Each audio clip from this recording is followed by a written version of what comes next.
Hi everyone, Pat with QSA here. And Selena. How are you doing today? We're coming to you again here in regards to immigration, all things immigration, all issues immigration. That is the focus this month. So we're bringing to you some information that you may or may not know of.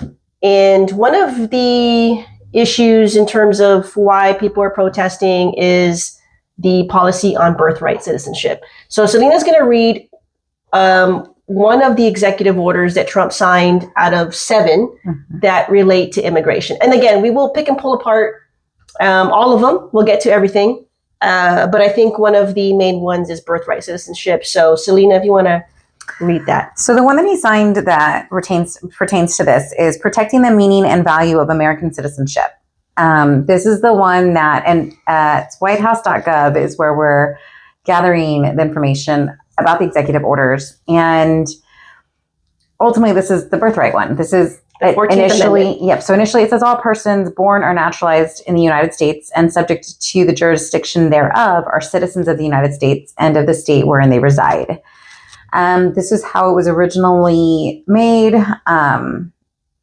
However, Trump is now kind of defining or restricting it, I guess would be a better term. Yeah, I think, or you could say taking that specific right away, because moving forward, anyone born of a non-citizen would not be considered a U.S. citizen. So anyone crossing over illegally that has a child on American soil, that child would not be considered a U.S. citizen. So yes, that is a huge change in policy from the prior administration.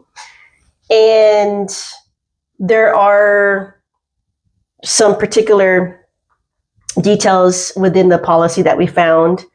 Again, this is on whitehouse.gov. This is the actual policy on the website, and we'll include that link on our video here as well if you want to go back and take a look for yourself.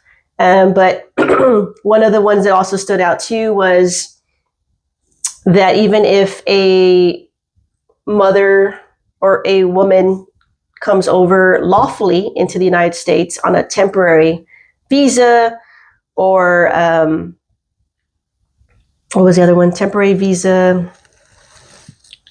I'm trying to think here. Or they're here illegally.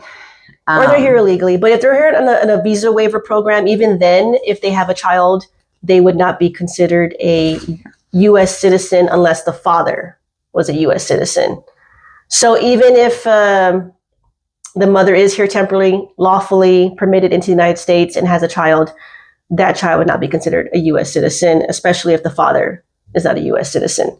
So a little bit of information on that in particular regarding birthright citizenship.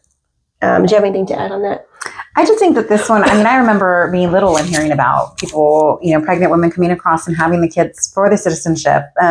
This has been ongoing for so long that it has. So this is a very big change. So I think I understand the wariness of it. I do think that it was needed. I think that we needed to kind of clarify and make these changes to maintain population. I feel like, yeah. So you personally think it's more of a population issue? I do. I don't think that just because somebody's born of a different country, they're going to cause chaos in a new country. I think that that's where all the fear comes. Everybody's like, we're just deporting the ones that are getting in trouble. Mm-hmm. And I think I think this is more of a population control. Mm-hmm. Well, and quite possibly in a more lawful manner, right? I mean, you want to make sure that the people coming into our country are thoroughly vetted and we don't know who's coming in. So this is one way to go about, or possibly cut the influx of people coming in, because now they don't have that incentive to come over and have children thinking that their kids are going to be U.S. citizens automatically. So I think that may be a deterrent in a way with this particular new policy in place. So again, I think me and Selena have common ground. But if you don't have common ground, we want to hear from you. We really do. We want to hear every side to every story. So let us know, like, comment, subscribe, so we can know. Yes.